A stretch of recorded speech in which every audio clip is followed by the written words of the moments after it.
और देखिए, शिवपुरी जिले की रहने वाली एक छात्रा का राजस्थान के कोटा से अपहरण हो गया। अपहरणकर्ताओं ने छात्रा के पिता से 30 लाख की फिरौती की मांग की है।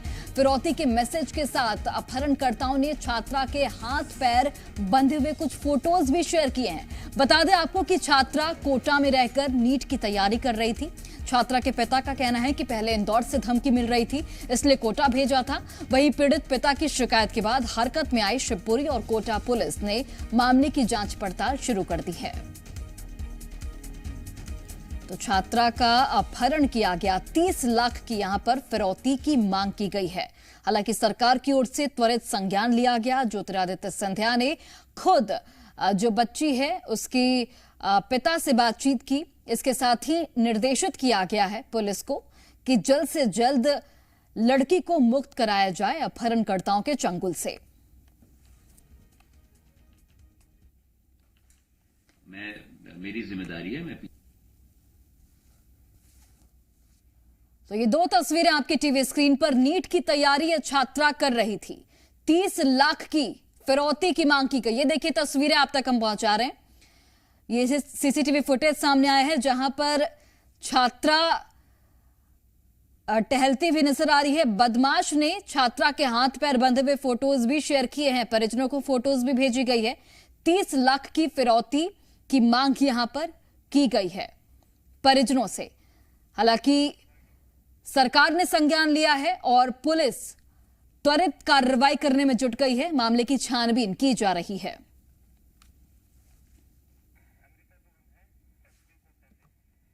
और चलिए, कोटा की एसपी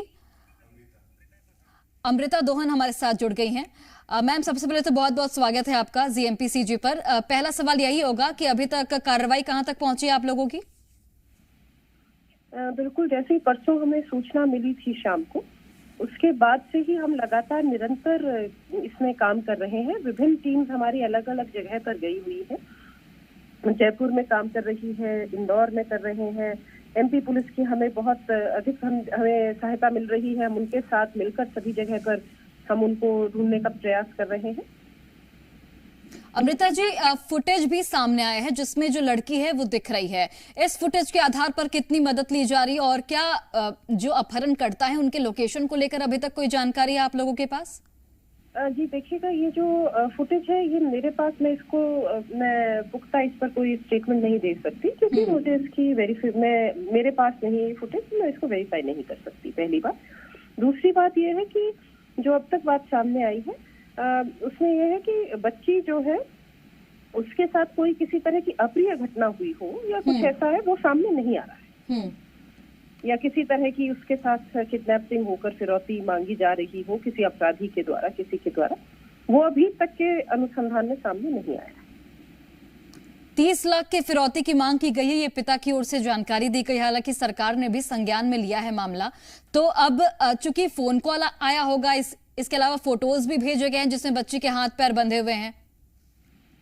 जी बिल्कुल, वो बात सही है, किंतु अभी तक जितना हमने अनुसंधान किया है, बच्ची स्वतः ही हमें कई जगह पर दिख रही है। कोई इस तरह की कि उसके साथ कोई जबरदस्ती की गई हो, इस तरह की बात अभी तक के अनुसंधान में सामने नहीं आई है। फिर भी कोई भी अपडेट होगा और हमारी टीम लगी हुई है, मैं खुद उसको सुपरवाइज कर रही हूँ।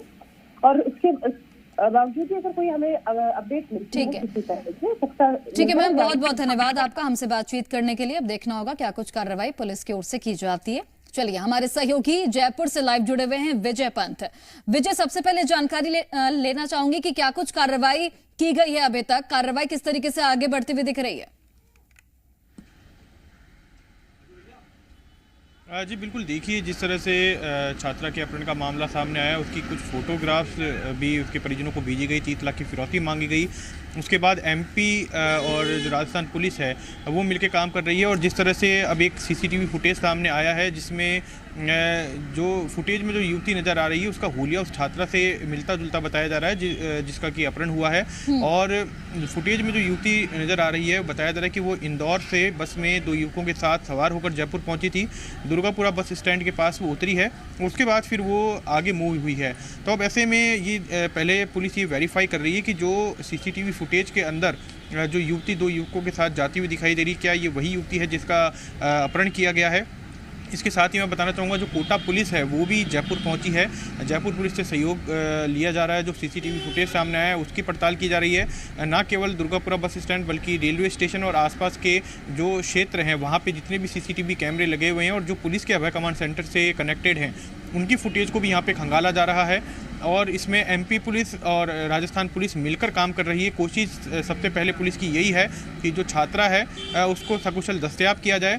उसके बाद जाके इस पूरी वारदात का पटाक्षेप होगा कि क्या ये अपहरण की वारदात है या इसके पीछे कोई और कारण है, क्योंकि जैसा अभी Kota city SP Amrita Duhan ma'am ने भी बताया था कि लगातार पुलिस पड़ताल कर रही है। कई जगह से जो छात्रा उसकी सीसीटीवी फुटेज सामने आए हैं, लेकिन कहीं पर भी ऐसा महसूस नहीं हो रहा कि उसको ज़बरदस्ती ले जाया जा रहा हो या उसके साथ ज़बरदस्ती की जा रही हो। ऐसा किसी भी फुटेज में अभी तक देखने को नहीं मिला है। तो ये पूरी वारदात किस तरह की है इसका जो खुलासा है वो छात्रा के सकुशल दस्तयाब होने के बाद ही किया जा सकेगा। जी विजय, चूंकि लड़की के परिवार वालों से ये भी जानकारी मिली है कि पहले भी धमकियां मिलती थी और इन्हीं धमकियों की वजह से बच्ची को कोटा पढ़ने भेजा, वहां भी इस तरीके की धमकियां मिल रही हैं, तो परिजनों की ओर से क्या जानकारी साझा की है? क्या किसी पर शक जाहिर किया गया है उनकी ओर से? जी देखिए, फिलहाल परिजनों की ओर से किसी पे शक जाहिर नहीं किया गया, लेकिन जो पुरानी रंजिश है उस एंगल को भी ध्यान में रखा जा रहा है। लेकिन यहाँ पे जिस तरह से पुलिस पड़ताल कर रही है राजस्थान पुलिस, उसमें एक नया एंगल और निकल के सामने आया कि क्योंकि जो छात्रा है उसके परिजनों ने कहा था कि वो कोटा में पढ़ रही है, लेकिन पिछले 1 साल का छात्रा का किसी भी तरह का कोई रिकॉर्ड किसी भी कोचिंग इंस्टीट्यूट कोटा में पढ़ने का या फिर किसी हॉस्टल में रहने का राजस्थान पुलिस को नहीं मिला है। तो अब बड़ा सवाल यहाँ पे यही उठता है कि छात्रा अगर 1 साल से कोटा में नहीं रह रही थी तो आखिर कहाँ रह रही थी। और इस पूरे मामले की तहकीकात की जा रही है और तय तक जाने की जो पूरी कोशिश है वो की जा रही है। लेकिन पहला जो यहाँ पे फोकस है राजस्थान पुलिस का वो यही है विजय, मतलब अलग अलग एंगल से अब पुलिस की जो जांच है वो आगे बढ़ते हुए दिखेगी। आप नजर बनाकर रखिए। बहुत बहुत धन्यवाद फिलहाल तमाम जानकारी हम तक पहुंचाने के लिए।